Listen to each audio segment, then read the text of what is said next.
when Jessica looked me dead in the eye and said, "We have separate lives, Michael. You don't need to know where I go or what I do." I felt something inside me snap. For years, I had been the dependable husband, paying the bills, fixing the leaky faucets, showing up to every family dinner with a smile plastered on my face. Jessica had been distant for months, always on her phone, always busy with friends I had never met. But I told myself it was just a phase, that every marriage went through quiet spells. That night, though, her words didn't sound like a phase. They sounded like a verdict. She wasn't just saying that we needed space. She was telling me I was irrelevant. I leaned back in my chair and forced myself to stay calm. "Separate lives, huh?" I repeated slowly. She shrugged, scrolling through her messages like I wasn't even there. I nodded once. "Okay then, separate lives it is. But if that's what you want, Jessica, then we'll also have separate wallets." Her head shot up. "What's that supposed to mean? It means I've been carrying this marriage financially while you've been carrying whatever else it is you've been up to. If I'm not your partner in life, I won't be your ATM either." Her face twisted into something between shock and anger. "You wouldn't dare," she snapped. "Oh, I'd more than dare." I stood up, grabbed my laptop, and began transferring money into an account under my name only. For years, I had been too trusting, letting her handle part of our savings. But I had kept a safety net, a rainy day fund I never mentioned.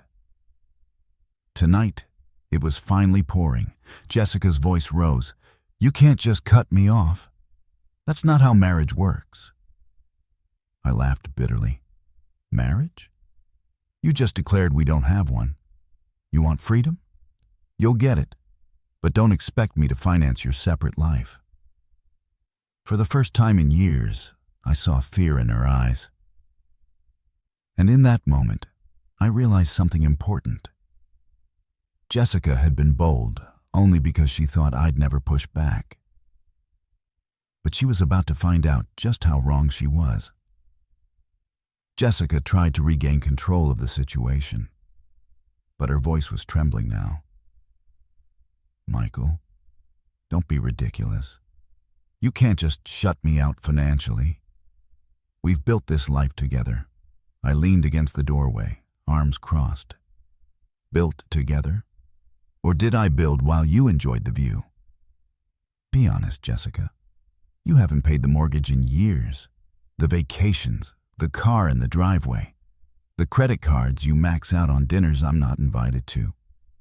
That's me, all me." Her lips parted, but no words came out. For once, she had no quick comeback. The next morning, I followed through. I rerouted my paycheck, froze the joint account, and put the credit cards under review. By lunchtime, Jessica's phone was buzzing with declined charges. When I came home that evening, she was pacing the living room, furious. "What the hell, Michael? My card didn't work at the salon today. Do you have any idea how embarrassing that was?" I set my briefcase down calmly. "Not as embarrassing as finding out your wife considers herself single while still spending her husband's money." Her eyes narrowed. "So this is punishment? You're trying to control me?" "No," I said evenly. "I'm giving you exactly what you asked for. Separate lives. That means you handle your own bills, your own luxuries, your own secrets. I'll handle mine." Her face turned pale. For all her bravado, Jessica wasn't prepared to actually live independently. She liked the freedom of coming and going as she pleased, but she also liked the security of knowing my paycheck was covering her lifestyle. Without that, she was exposed. That week, the cracks started to show. Her so-called friends stopped inviting her out once she couldn't pick up the tab. She started skipping her expensive yoga classes and canceled her standing hair appointments. Slowly, the glamorous life she had built on my dime started unraveling. One night, I found her sitting silently at the kitchen table, scrolling through her phone. She didn't even notice me walking in. "Something wrong?" I asked. She looked up, her eyes red. "Michael, can we talk?" I didn't mean what I said about separate lives. I was just angry. I shook my head. "No, Jessica, you meant every word. And now you're just upset because living separately isn't as fun when you actually have to pay for it."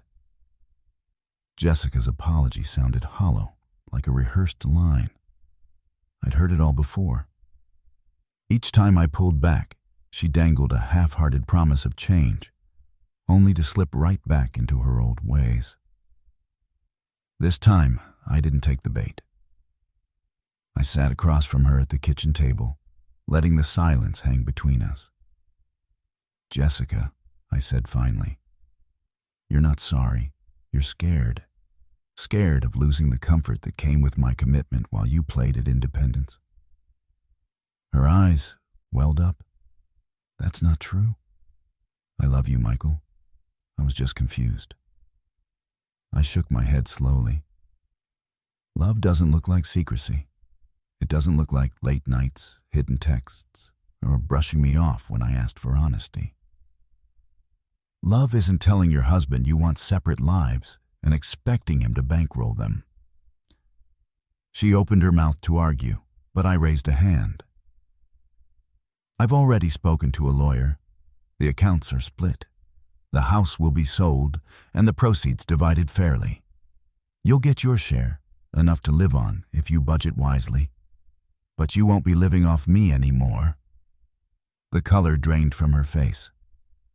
For the first time, I saw genuine panic replace her smug defiance.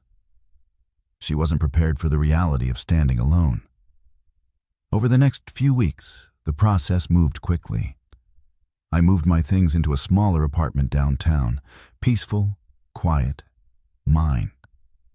Jessica tried reaching out, calling late at night, sending tearful messages about starting fresh, but I didn't answer. I had already started my fresh start, and it didn't include her. One Saturday morning, while walking along the river, I bumped into an old friend, Megan. We hadn't seen each other in years, but the conversation flowed easily, naturally. No games, no veiled insults, no power struggles, just laughter and shared memories. It hit me then. I had been starving for this kind of connection. Real, honest companionship, something Jessica had stopped offering long ago. By the time the divorce papers were signed, Jessica looked like a shadow of the woman who once strutted through life on my arm. She avoided my gaze, her voice barely above a whisper when she muttered, "Goodbye, Michael." I walked away with my head high, my future wide open. For the first time in years, I wasn't just surviving in a marriage that drained me. I was free. And freedom, I realized, was worth more than anything she ever pretended to give.